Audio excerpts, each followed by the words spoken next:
السلام علیکم و رحمت الله و برکاته. تماشاوان و گهدارین کانال آسمانی پیام خوشحالیم به ندیدار هواش بو پیشکش کردن خلکه کادی اج برنامه استودیو 285 ابروکه من میوانداریا سروک لیستا کمال دادگری بازنه دهو کی کریه مامستا ولید قادر مامستا بخیر و سرچوا سلامت موفق ان شاء الله. سلامت وعافیت. بله مامستا هلبت بابت که گرنگ تواره که گرنگ کو هر گری دای پیشیاته و کو مامستا ابروکه ده بحث کرت پرورده که الهرم کردستانه کرت پرورده نوبرا بجین کرت حکومی و کرت اهلی دا هر دیسان او همی آستانگین بنا رگر البرف پیش و چونا کرت پرورده هر دیسان او بجین که مکاسین کود ناف کرت پرورده نافولن خواندن داهین ات ناف ناوند خواندن داهین کود بنا رگر کو کتابی برف پیش و بچید است زانستی کتابی برف پیش و بچید هر دیسان ده بحث وان بجین کو مافین سرکین مامستای کو موچه و شایسته دارایی و مافین دین کو پتویت دم خدا بگهنه دست مامستای ابروکه بوینه هگو بجن بوینه دیسا بوینه قیرانه کادیتر آن بوینه کشه کادیتر بو مامستای کو اوشید بیت بارگیرانی بوی کو ادینه شد و کو پتوی هر که خود جبه جگم مامستا دست که بحث روشا پروردید که این هرم کردستانی روشا پرورده چه آز دایه وکو ما مستاک تو روشا پرورده رازی نهاده کو جاران هم ببینین بایکوتا دوامت تکرن جاران جی ما مستا سر جادهش بوده خواست کرد نامافین خو جاران جی قطابیت نافوین خواندن دا به کهره به سوتمنیه به پدوین خواندن سرطایه یعنی بگشتی کرد پرورده بیتناتا الهرم کردستان چه آز دایه یعنی تو اکو مامستاک توی جرازیان ای گورو میهربان سپاستان دکم با او درفتا ساکوتو بن سلاو رزمانه با بینرانی برایزو خوشویست طبعا کرتی پرورده لهرمی کردستان اگه بشوی چی گشتی باسی پرورده بکن پرورده گرنجی و باید خیلی زور گرنجی هیا بناغی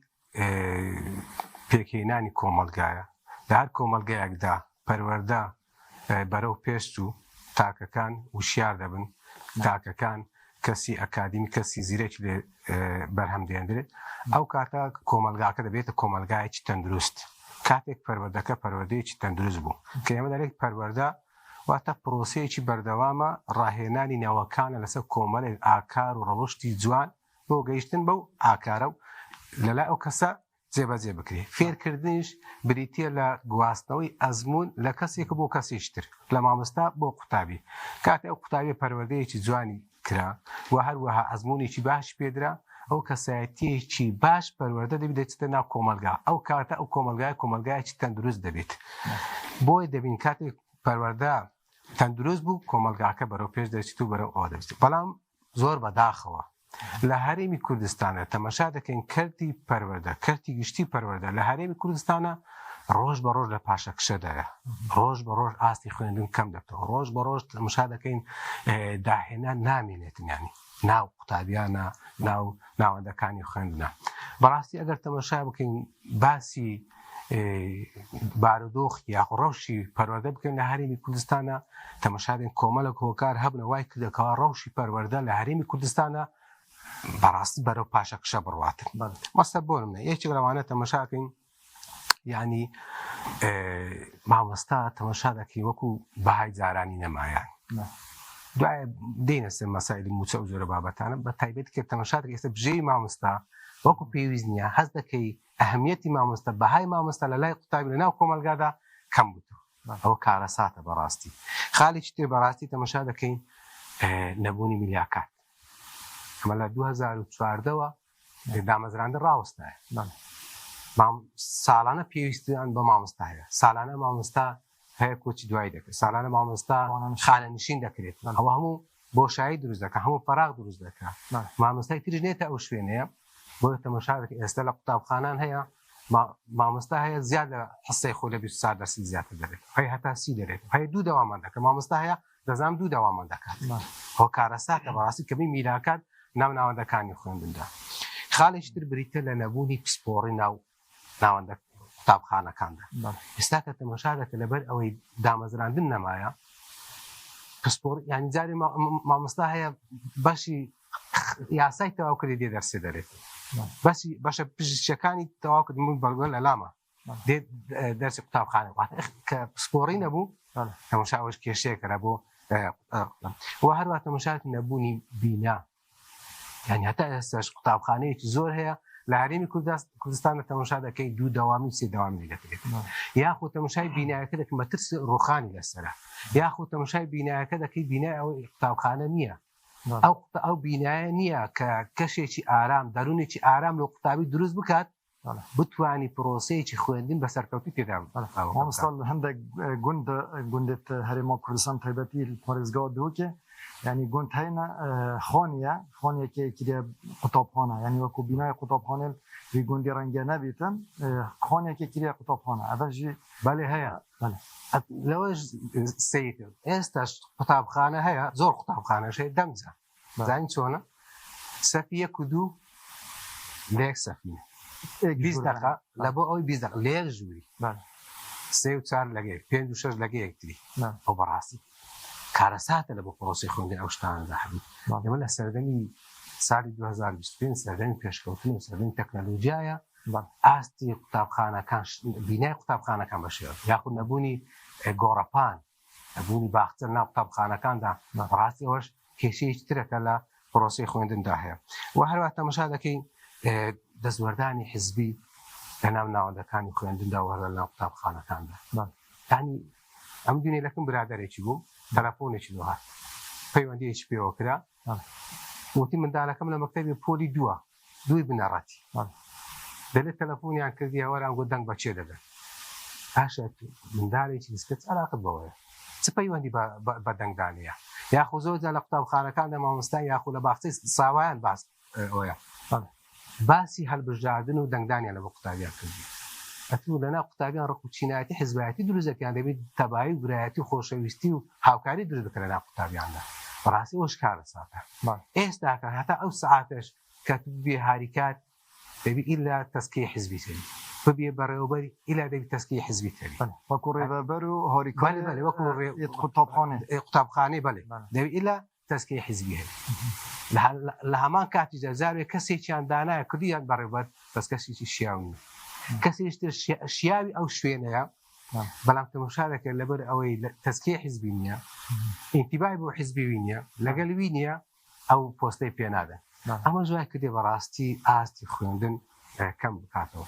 و هەروە تەماشا دەکەین یەک لە خاڵەکانی ترش کۆنی پرۆگرامە ئەمە جوای کردیە پرۆگرامێکی تەقلیدی پرۆگرامێکی کۆن هەر لەسەر شێوازی قەدیم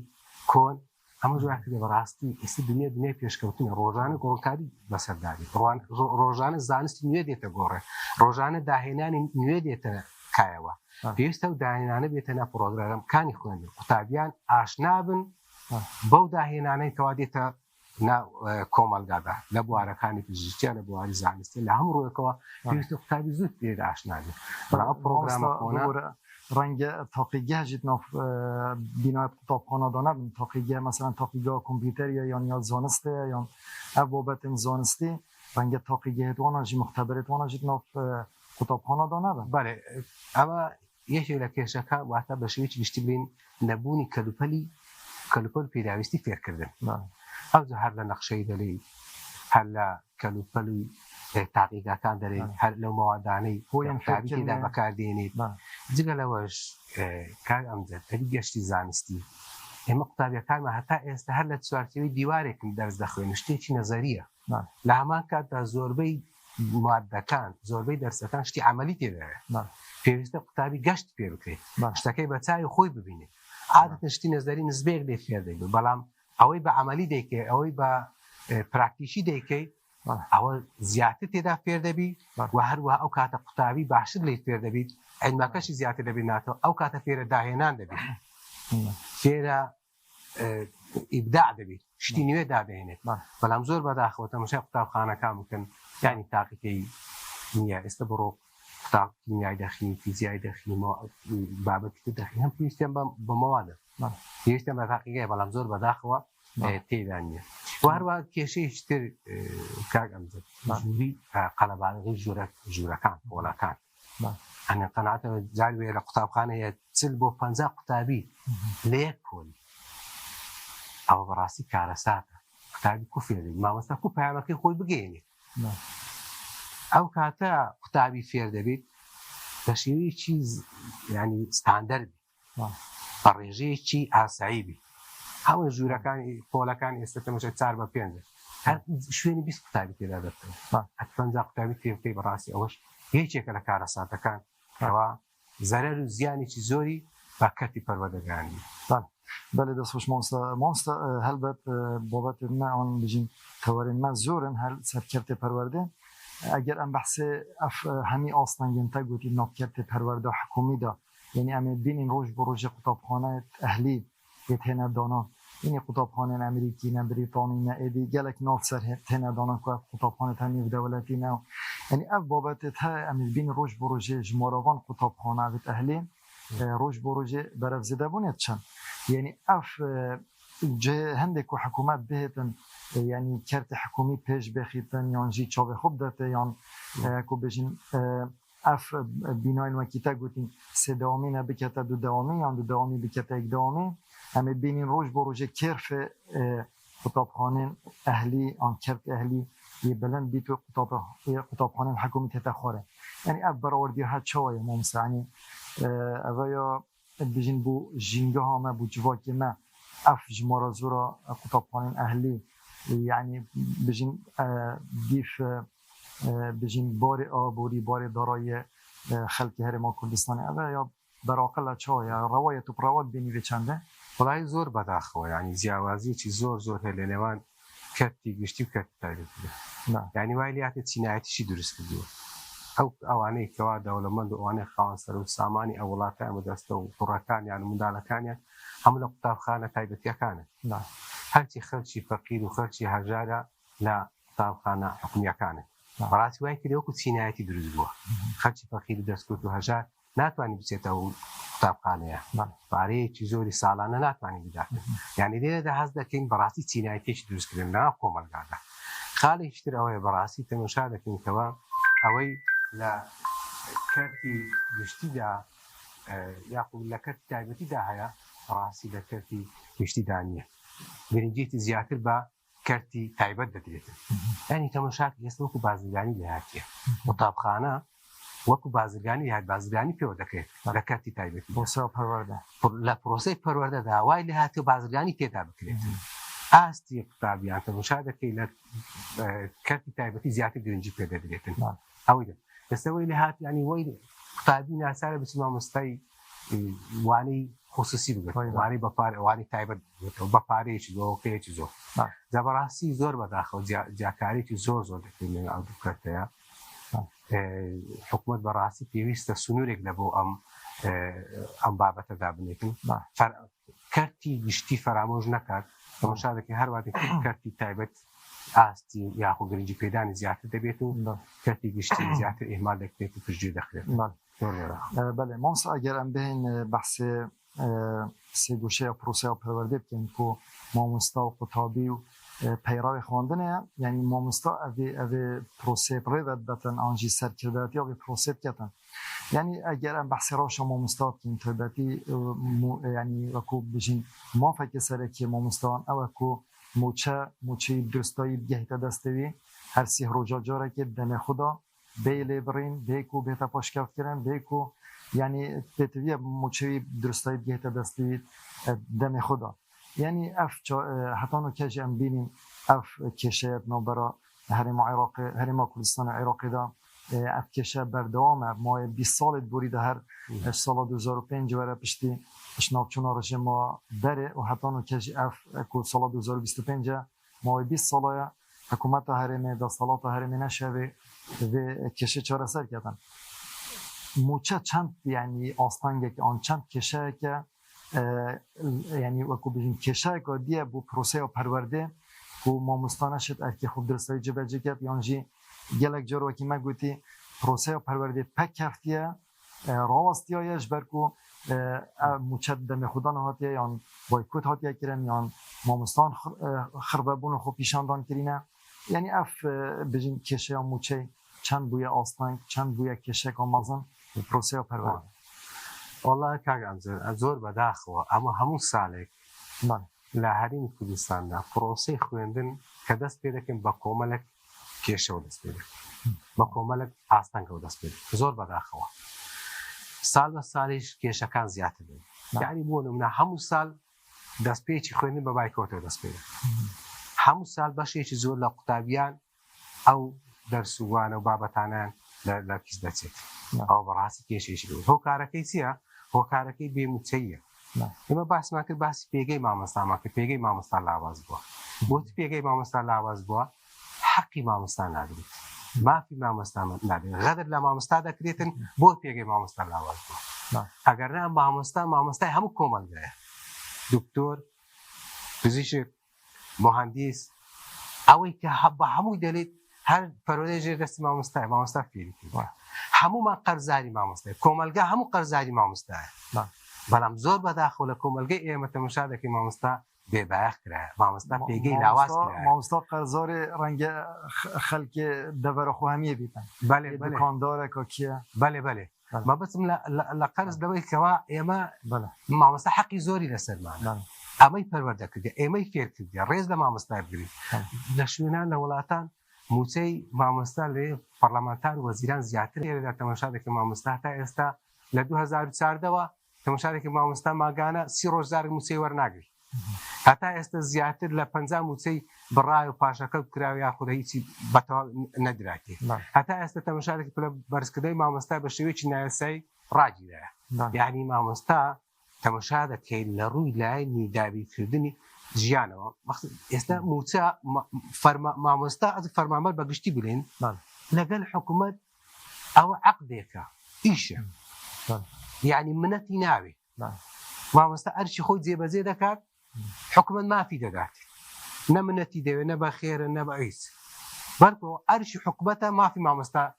موچەی مامۆستا ژیانی مامۆستا دابین بکات بەڵام زۆر بەداخەوە ئێستا تەماشا دەکەین لە هەرێمی کوردستاندا یعنی ئەو بێموچەیە ئەو زولمەی لە مامۆستا دەکرێت وای کردێکەوە پرۆسەی خوێندنیش بەڕاستی کاریگەری زۆر سەوی لەسەر هەبێت وای کردێ مامۆستا لە ماڵەوە نەتوانی ژیانی منداڵەکانی خۆی دابین بکات ناتوانانی بە دلێکی ئاسوودەوە بێتە ناو قوتابیان ناتوانانی بە دلێکی ئاسوودەوە دەرسەکان بێت بۆ فشارێکا دەرونی هەڵ سەردەمێت چتە قوتابخانەژی بەڵێ ئێستا ئەمە لێرەین ئەگە حاڵەتێکی دەرونی ئاساییمە نەمێناتوانە بەرنامەی بە جوانی پێشکەشەوە نییە هەموو کەسێکی جوایە بەرامبەر بە هەموو پیشەیەکی جوایە بۆیە مامۆستاش کە ئەرکەکەی پیرۆزە کەسێکی ڕێزدارە ناو کۆمەلگادا بەڕاستی دەبی حەق و ژیانی بافەکانی دابین بکرێت لۆ ئەوەی نەوەی ئێمە منداڵی ئێمە کەسی ئێمە وا پەروەردە بکات بێتە کەسێکی تەندروست بێتە کەسی شارەزا نە ئەو زوونەی کە لە مامۆستا ئەگەر کیڤۆنێکی بدا من ینی ئەف کێشەیە موچەی هەتان کە چارەسەر نەبووی هەتان و کەژی یعنی ئەم بینین بووە مژدە و بووە ینی دەنگ و باسێ بە پەلەل سەرشەشن تەلەڤیزیۆن هەتان و کەژی کو بحث دەکردن لیستا موچەی هاتە هەناردن 120 ملیار هاتنە هەناردن نەهاتنە هەناردن بەغدا بژی ڕازامەندی دەربڕی سەر هەناردنا موچەیان نەدەربڕی یعنی هەتان و کەژی ئەف بابەتە هەریە مایە یعنی ئەف بژین یاریە دەرونی هەریە مای گەل خەلکێکی هەتاکردن یعنی بیتناتە ئەگەر چیەک و ئەف کێشەی هەتان کە چارەسەر نەبوو یعنی حکوومەتە هەرێمێ تاوێتە لای بەغدا و بەغدا ئەگەر هەتان کە موچە نەهێتە دان بەغدا ژی ڕەنگە بیانوێت خۆ هەبن بەهانەیەت خۆ هەبن یانژی هەندێک بژین خاڵ هەبن دیتناتە ئەگەر چی هەتان کە و ئەف چارەسەر نەبووی وڵات زۆر بەداخەوە لە وڵاتێکدا دەژی خاوەن نەوتێکی زۆر خاوەن سەرۆت سامانی چۆن خاوەن داهاتێکی ناوخۆی زۆری بەڵام زۆر بەداخەوە تەماشا دەکەی ئامادەکردنی لیست دەبێتە هەوالی بەپەلا ڕەوانەکردنی لیست بۆ بەغدا دەبێتە هەوالی بەپەلا تەبقیقکردنی لیست وەربینیکردنی لیستی موچە دەبێتە هەوالی بەپەلا ناردنی پارە و یعنی بەڕاستی کارەساتە ئەوە یعنی گەمەکردنە بە شعوری مامۆستا بە شعوری فەرمانبەر بە هەستی مامۆستا بە هەستی فەرمانبەر یعنی ئەوە لێدانە لە کەسایەتی مامۆستا لێدان لە کەسایەتی موچەخۆران ینی بەڕاستی کارەساتە ئەو شتانە هەری لە وڵاتێکدا ئێمە ژێر زەیمە سەر زەیمان هەموو نەوتە و هەموو کانزایە و هەموو پارەپور و هەموو سەرۆت و سامانە بۆی بەڕاستی کارەساتە ئەوە بەرامبەر بە مامۆستا دەکرێت ئەو بەرامبەر بە فەرمانبەران دەکرێتن یعنی ئەوەش کێشەکە بەڕاستی دەگرێتە ئەوی کەوا سیاسەتی برسیکردنی خەڵکەوە پارەت هەبی نەوتت هەبی داهاتی ناخۆت هەبی موچێ خەلکی نەدە یعنی چێ یعنی سیاسەتی برسیکردنی خەڵکە بۆ ئەوەی کەوا خەڵک ناچار بە دوواددا بگەڕێت ناچار دەنگت پێدا ناچار چەپلت لێ بدێ بدات ئەوە تەنها سیستەمی برسیکردنی خەڵکە سیاسەتی برسیکردنی خەڵکە هیچ شتێکردنیە بە ئەنقەستیش کێشەکە چارەسەر ئەگەنا بەغدا هەموو کاتی ئامادەی دەربی بابین دۆڕەکە ڕێکەوتن دەکرێت ڕێکەوتنەکە پێشێ دەکرێت جێبەجێ ناکرێتن بۆیە پێویستە بەڕاستی ینی حکوومەتی هەرێمی کوردستان تەواو پابەند ئەوەی چارەسەری سەرێکیشە بەڕاستی بریتە لە تەوتین یعنی کە بووە تەوتین فەرمانبەر مامۆستا ئەو کاتە عەلاقەی لە بە حکوومەت عێراق حکوومەت بێت ڕاستەخۆ پەیوەندیەکە بانکی ناوەندی دەبێت موچێ خۆ ڕاستە دەدەوێت بەڵام زۆر بەداخۆ لێرە وەکو سیاسەتێکی برسیکردن بەرامبەر بە موچە خۆران و خەڵکی هەرێمی کوردستان ڕێڕەو دەکرێت مامۆستا ئەس وەسەڵ پەیمانتە گەشتم کو خەتابار حکوومەتە هەرێما کوردستانە و ڕەنگە بێ زڤڕینە بەغداژی یعنی حکوومەتە هەرێمی تشێت موچەی مامۆستا و فەرمانبەران دەمێ خۆدا بدەتێ ئەژدەهاتی ناخۆ ئەژدەهاتی گومرکا ئەژدەهاتی نافتی لێوە کوتە ئاماژە پێگیری ئەف سیاسەتە سیاسەتێکا برسیکردنەیە حکوومەتە هەرێما کوردستانی پەیڕا کرد مامۆستا هەر نێزیکی وی بابەتی موچەی و مافێن دارایی شایستەیان داراییان مامۆستایان یان ئەو مافێندین مامۆستای یعنی ئەگەر ئەم بژین موچە کێشەک بیت ئەری مافێندین مامۆستای چ لێ هاتن یعنی نوکە ئاماژە پێکرد و پلە بەرزکردن هەتیا ڕاگرتن ساڵە 2016 بەرە لێ ئەف بابەتێن دیتر وەکو سلفەنە وەکو مافێندین مامۆستای ئەرێ بەس یعنی مافێن مامۆستای کورد ببیتن ئان تانگ ببیتن موچەیدا و موچەژی درستای نەهێتە دان جگە لە موچێ بەڕاستی مامۆستا کۆمەڵی مافکری هەیە ینی پێویستە لە مامۆستای دابێت ینی وەکو بڵێ تەمین وەکو بیمەی لایەنی ژیانی مامۆستا باش مامۆستا سبەینێ توش نەخۆشیێکی خۆسی توش دەبێت پێویستی بەلایەنێکی مادی زۆر پێویستە یاسایەکە بێت پێویستە بڕیارێکی بێت کە ئەو مامۆستایە هاوکاری مادی بکرێت بۆ چارەسەرکردنی ئەو بکرێت ئەو نەخۆشیە یاخۆ بۆ مامۆستا تەماشا دەکەی سلفا ئێستا لە عێراق لە بەغدایە کامل لە بواری کوشتکار دەرێ لە بوار تەندروست لە بۆ ئارەکانی تر دەرێ هاوسەرگیری دەرێ عقارات دەرێ هەموو جۆرە سلفەیەکەیە هەموو هاوڵاتیان تێدا سوودمەندن بە تایبەتی فەرمانبەران بە تایبەتی مامۆستایان بۆیە بەڕاستی ئێمەش ینی بەڕامە ماوای ئینشەڵڵا متوانێت خەڵک بەدەست بێنن دەوێت بڕیارێک دەربکەین یاخو یاسایی دەربکەین ئەو سلفانەی کەوا حکوومەتی عێراقی دەیداتن ئەو سلفانە هەموو هەرێمی کوردستانی بگرێتەوە هەموو فەرمانبەران هەرێمی کوردستانی بگرێتەوە چۆن لە هەموو دنیای دەعم هەیە پاپشتی هەیە لە بۆ هەموو کەسێکی جوتیارە مامۆستایە فەرمانبەرەکەەوە ئەو جۆرە پێدانی ئەو جۆرە سلفێش ئەو دامی ئەو کەسایەتیە پاپشتیە لە بۆ مامۆستا پاپشتیە لە بۆ ئەو فەرمانبەرە پرۆژەی تێدا بکاتن یاخۆت پرۆسی هاوسەرگیری ئێستا تەماشاکە پرۆسی هاوسەرگیری چەند زەحمەت بوو ئێستا نرخی زێر چەند بەرز بووەوە ئەگەر بێت و پاڵپشتیەکی دارەی ئەوە هەبێت ئەو سلفانە بگەڕێنرێتەوە بەڕاستی ئەو کاتە فەرمانبەران سودمەندیش چاک دەبن لە بۆ مامۆستا ڕەنگە مامۆستا ئەگەری پیشاوی ئان سروشتی پیشاوی نەشێت بچیت هەمی کارێکیش بکرد یعنی پشتی داوامەخۆ نەنجگەلێک مامۆستا نەچارم پشتی داوامێ بچن کارێکی بکەن و شایستەی مامۆستای نینە بەڵێ مامۆستا ئێستا ناچار بووە بازێک لە مامۆستایان زۆرە پیشەیەک ببینەوە لەگەڵ ژیانی خۆی بگونجێت ئەگەرە مامۆستا بچ کرێکاری بکات و بچە شوێنەکانی تر زەحمەت لە بۆ مامۆستا لە ڕووی کاتەوە ناتوانێت زۆر مامۆستا هەوڵی داوە بەهۆی نەبوونی موچەوە بەهۆی بارقۆرسی ژیانەوە بەهۆی بارگرانی ژیانەوە ناچارە بچی پەنا ببات بەڵام لەگەر ئەوەش هەموو مامۆستایەک ناتوانێت زۆر زەحمەتە مامۆستا حاڵەت هەبووی ڕەنگە مامۆستا چوبیت جهێکی کارکردن و ئەو جهەیە قوتابیەوی بووە ینی دوکانە یان چایخانە یان هەر شتێکی دیە یە قوتابیەویە کوێ بەردەست بەڵێ بە تاکید وایە تاکید ینی مامۆستا زۆر لە پشووی هاوینە مامۆستا کرێکاری دەکات من خۆم چووە هەموو ساڵ ناچاریە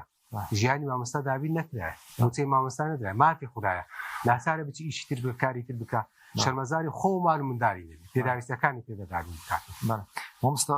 ما gelek pisyartman eger kurtî tu bersivame be em te behsê xwalekê kir destêwerdanên hizbî et navendên xwandinê da proseya perwerdê da et qutabxanan da yani eve yani ya rewaya yani hizb parta desthilatdar ji bilî ku em bijin buwarên vî ku بونمونه حزب امنینه آن دستگاه امنینه یعنی اگر رواتیب داتا خوب بهت یعنی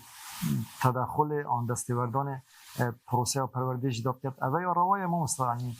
جواکی که دا کو یعنی آن حکومت کو خوب مدنی داتا نیاسین بهتن اولی تداخل کرد نخیر اول روانیه تابخانه دستگاهی چه حکومیه سیاستی خویه رینمای خویه قراراتی خویه قوتابخانەی تێدا بەڕێوە دەبات حیزبیش سیاسەتی خۆی هەیە و کاری خۆی هەیە تێدا ئەنجام دەدات لێرە دەبێت حکوومەت قوتابخانە بەڕێوە ببات حکوومەت بەو سیستەمێکەوە هەیە بەو ڕێنماییانێک هەیە بەو بڕیارانێک هەیە قوتابخانە و مامۆستا و ئەوەی دابنێت نەک بگاتە کاری ئەوەیەکەوە لۆق و ناوچە و مەلبەند و ئەوانە بێت مامۆستا بەڕێوەبەری دانین یاخود هاریکاری قوتابخانە دانین بەڕێوەبەری قوتابخانە دانین نەخێوە شتێکی ڕەوا نییە بەڕاستی کاریگەری زۆر سلبیشی هەبوو جاری هەبوو بەخۆی کەسێک بیکەم بەڕێوەبەری قوتابخانە هیچی نەزانێت هیچ شارەزانێت ئێمە هاوکارین ئێمە یارمەتیمان دەڕۆ ئەنی و بەڕاستی کارە ساتە ناکرێت بە هیچ شێک تەداخولی حزبی هەبێت لە ناو ناوەندەکانی خوێندنگی مامۆستا ئەگەر ez xeledem daxwaza karta dengdanê ji gelek caş mamostaş bi tabiatê te kirin karta dengdanê te heye te nîne an tu ser çiloyanekê siyasî ve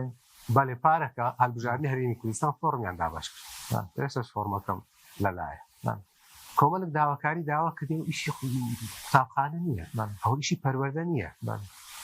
ژمارەی دەنگدەران لە ماڵەوە چەندە و ژمارەی کارتی دەنگدانتان چەندە ئەو ئیشی پەروەردە نییە ئەوە داواکاریی حیزب بە پەروەردەی دەکات بۆیە بەڕاستی ئەوەش زۆر جار حزب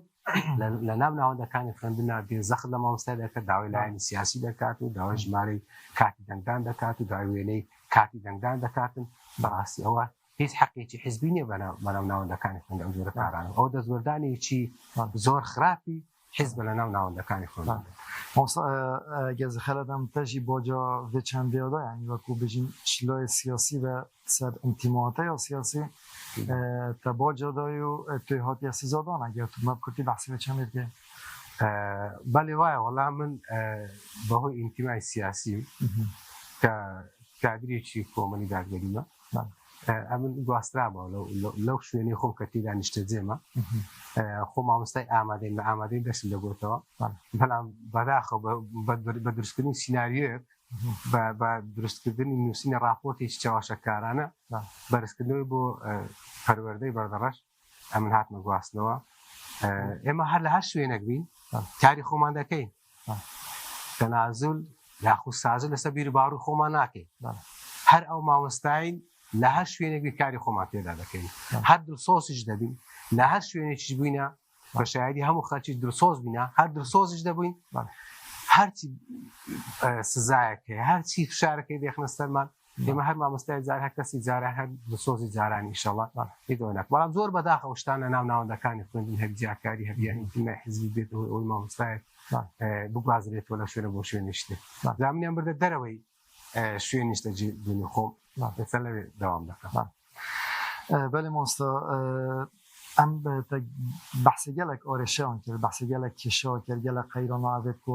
پرۆسەیە خواندنێت بن یان ڕێپڕی مامۆستای بن یعنی ئەم بەحسێ ڕۆلێ کومەڵە دادگەری بکەین یعنی وەکو کومەڵە دادگەری شیایە یعنی بۆ پرۆسەیە خواندنێ پرۆسەیە پەروەردە بکەتە خوددان شیایە گوهداریە مافن یعنی بژین داخوازیên mamostan biketin şiya fişarekê ser hikûmetê dirust ketin yani eger an bijîn bernameya hewa çi bû bijîn xola dahatiye encûmenê nînerên Iraqê eger hatûbariya xelkî dest vebînin yani bijîn rolê komalê çi bûye bî warî de dest xweş bî wallahî komal hemû demê dapoştîkarێکی sersextî mafî mamostayan bû li hemû rûyekewê ئەین تەمەشاکە وەکو سەرۆکی کۆمەڵ پێش ماوەیەک مامۆستا عەلی باپیر سەردانی بەغدای کردن چۆ لای سوودانی زۆر بە ڕاشکاوانە پێگوت بابەتی موچە بۆچی تێکە بەم لە ملانە سیاسەکان موچە حەقێکی مامۆستایە حەقێکی فەرمانبەرانە کوم مامۆستایە و فەرمانبەرێکی بەسرا بەغدا هەر شوێنێک دەرێ موچەکەی خۆ لە کاتی خۆوەردەگری هەرێمی کوردستانی بە هەمان شێوە پێویستە بابەتی موچە لە ململانی کێشە سیاسەکەن جا بکرێت مامۆستا لەوێ ڕۆژ زۆر بەڕوونی باسی کرد ڕاشناوی باسی کرد و هەروەها خالیش تەماشا دەکەی ئێمە مامۆستایانی پێشەکمان هەیە لە هەموو کاتێکدا لە هەموو خۆپیشاندانێکدا لە هەموو مووقفێکدا مووقفی هەبوو لە خۆپیشاندانەکان بەشداریان کرد لە بەیاننامە دەکرد لە کۆبوونەوە کرد لە بازدان ئەنی مامۆستا ئەوستا تەمەڕێکانی لە شێلا دزێ لێیدرا سەریش شێندرا مامۆستامان هەبووە سزن کرایە واتە زیندانی کرایە بۆی هەڵوێستەکەی مامۆستا نەوزاد لێرە لە هەولێرێ یعنی لە هەموو ڕوویەکە مامۆستایانی پێشەک مووقفی هەم بووە لەسەر حەق و مافی مامۆستان بۆ پرۆسەی خوێندن یا ڕێکخراوی قوتابیان هەر کەم و کوڕێک لە هەر شوێنێک هەبە لەناو پەروەردەی خوێندنە مەترسیەک هەبە لەسەریان داهاتنە دەنگ و داهاتنە جوان ئەنی ئێستا تەماشا دەکەی تا ئەمجاوەی لەبیر نەکەی یەکێک لە کێشەکان بەڕاستی ئێستا لەناو ناوەندەکانی خوێندندایە ناو قوتابخانەکاندایە کە ئێمە میلەتێکی لە 95 موسڵمانی ئێستا بوانەی ئاین پەروەردەی ئاین بەڕاستی مەترسیەکی زۆر زۆری لەسەر هەموو پێش ئەوەی بێمە بەرنامەکەی لە ماڵەوە تەماشای کتابەکانی منداڵەکانم منداڵەکانی قوتابی تەماشام کرد پەرتووکی ئاین لە هەم پەرتووکەکان گستەکتر کرایتن لە هەر هەموویە ئەوەی تێدامایە هەر شتێکی سادەی ڕۆحی بابەتی ئاینی تێدا نەمایە نە ئاەتێکی نەفەرمودەیەک ئەوکە هەر شتی دنیا هەر مرۆڤ دۆستی ئەو جۆرەشتان یان بەتەمە بکەن ئاین ناسی بە ئەو بەڕنامەیان هەبوو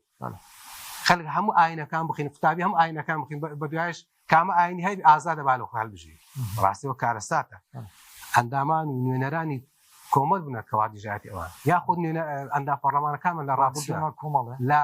لە هەرێمی لە پەرلەمانی کوردستان فراکسیۆنەکەی و هەروەها لە بەغداش لۆ حەق و مافی مامۆستای یان دژایەتیکردنی پرۆگرامەکانی ئاینی خوێندندا بەڕاستی یاخود ڕێکخراوەکانمان مامۆستایان هەلوێستی زۆر جددی هەبوو هاتنە سەرخەت بەڵکو وایان کردی دەسەڵاتدار ملکەت بکەن بۆ گۆڕانکاریەکەوە وشتیانە بیکە مامۆستا دەمێ من بەرەودموهەیەکی چیت ئەگەر پەیاماتە چیە یان بژین بەرنامە هەوە چیە وەکو کۆمەڵە وەکو لیستە کۆمەڵە دادگەری یا ژمارە 285 وەکو سەرۆک لیستێ بازنەیە دهۆکێ یعنی بەرنامە هەوە چیە ئەگەر بواریە خەڵکی دەست ببینن و بچنە پەرلەمانی عێراقی چ خزمەتێکا کردی پەروەردەکە ئێمە ئینشەڵا متمانەی هاوڵاتیان بەدەست دەهێنین بەڵام لە حاڵەتی دەرچوونمان و دەرنەچوونمان ئێمە هەر خەمخۆری کەرتی پەروەردە دەبێت بە هەموو شێوازەکە و پاڵپشتی کەرتی پەروەردە دەبێت حولی جدی دەدێتەوە بەڕاستی کەرتی پەروەردە بەرەو پێش بڵێت بەڵام ئەگەر چوینە پەرلەمانی عێراق نوێنەرانی عێراقی بەڕاستی کۆمەڵ شتێک پێویستە کاری لەسەر یەکەم لەوانە مەسائلی بودجە موچێ فەرمانبەران کە لایەنی دەرون مامۆستا ئارامتە ژیانی مامۆستا دابی کێشێنێتی چارەسەر مامۆستا ئەوەندە خەیان لە لای موچەنێک لەلای پۆلەکە قوتابی دەرس و بابەتەکەی خۆی بێت یاخود تەماشاکە ئێمە بتوانین لەو بودجەیەکەوە دابین دەکرێت بەشێکی زۆر بۆ کەرتی پەروەردە دابین بکرێتن بۆ ئەوەی زیاتر کەرتی گشتی پەروەردە بەرەو پێش بێن و پێداویستەکانی هەموو دابین بکرێت ئینشەڵڵا هەوڵی جدی دەدەین و حولی باش دەدەین و کەرتی پەروەردە پێشینە سلفێن زەواجێ و عقاری و بەڵێ بابەتی سلفەی زەواجە لە بەرزکردنەوەیە سلفەی هاوسەرگیریە ئەوانە هەموو هەوڵ دەین لۆ فەرمانبەرە متەخۆران هاوڵاتیانی خەڵکی هەرێمی کوردستان بگەڕێنەوە ئینشەڵڵا مامۆستا دمۆهەیەک پەیاماتە چیە بۆ تەماشاوان و گۆداریان کەناڵی ئاسمانی پەیام بۆ خەڵکی هەرێما کوردستانی گشتی بۆ دەنگدەرین هەرێما کوردستانی تایبەتی پارێزگاها دووکێ دەڤەرابادینان پەیاماتە چیە تایبەتی ئەم بەحسێ گەلێک جارا ینی دەبینین خەڵکێک هەیە ساڕ بوویە ینی حەز ناکە بچیتە هەڵبژاتنا بچیتە دەنگدانێ یانجی بەحسێ بایکۆتی گەلێک جارا تێتەکردن یعنی پەیاماتە چیە بۆ دەنگدەرین هەرێما کوردستانی تایبەتین پارێزگاها دوو بەڵێ ئەمە خەڵکێک هەیە دەنگۆی ئەوە لێ دەدات و بایکۆت ئەو جۆرە بابەتان بەڵام دەبێ ئەو کەسە بزانیت بایکۆتکردن واتە خزمەتکردن بەو دەسەڵاتە خزمەتکردنش بەو دەسەڵاتە واتە مانەوەی ئەو بارودۆخەی کە ئێستا هاوڵاتیە هەموو تێدا ناڕازینە بەو شێوازە ئێستاکە هەیە بۆیە داوا لە هاوڵاتیانی داوا لە هەموو دەنگەرانی هەرێمی کوردستان دەکەم لە 11 بستنە سەر سندوقەکانی دەنگدان دەنجی خۆیان بدەن بە کەسانی درسۆز بە کەسانی گوێر بە کەسانی دەستپات ئەو وڵاتە گەیشتە ئەوڕۆ ئەو هەموو قەیرانی تێدا خۆ بەدەست ئێمە نەبوو بەدەست ئەو دوو دەسەڵاتەوە بووە بۆیە خەرج پێویستە وشیار بێت ئەو جارە دەنگ بداتە لە بەرژەوەندی خۆی ئەگەرنا دوایی گلەی موچە نەکات گرانی پارەی کارەبا و ئەو کەمی خزمەت گوزاریەکان نەکات ئەگەر دەنگ بەو دەسەڵاتە دەدەیت دوای مافی گلەیشتنەوە بەڵام تەمەنا دەکەم کەەوە هاوڵاتیان ئەو جارە هەلوێستیان هەبی بنتە سەر سوقان دەنگدان کەەوە دەنگ بەو دەسەڵاتە نەدەن و کەسانی دەستپاک درسۆس بژێت بەێ زۆر بەڕێز مامۆستا وەلید قادر سەرۆکی لیستا کومەڵە دادگیری بازنەیە دووکی ژمارە 285 سپاس بۆ کوتو میوانی من بۆی خوشحال بم بەڕێز بام دەستا خۆسلام بله تماشاوان و گودار تجا ویرانگه مهاتینه دومایی که خلقه بروکه استودیو 285 ویدارین دمین نفا و دیل نده و براندن تا برنامه که دیته بمینم خیر و خوش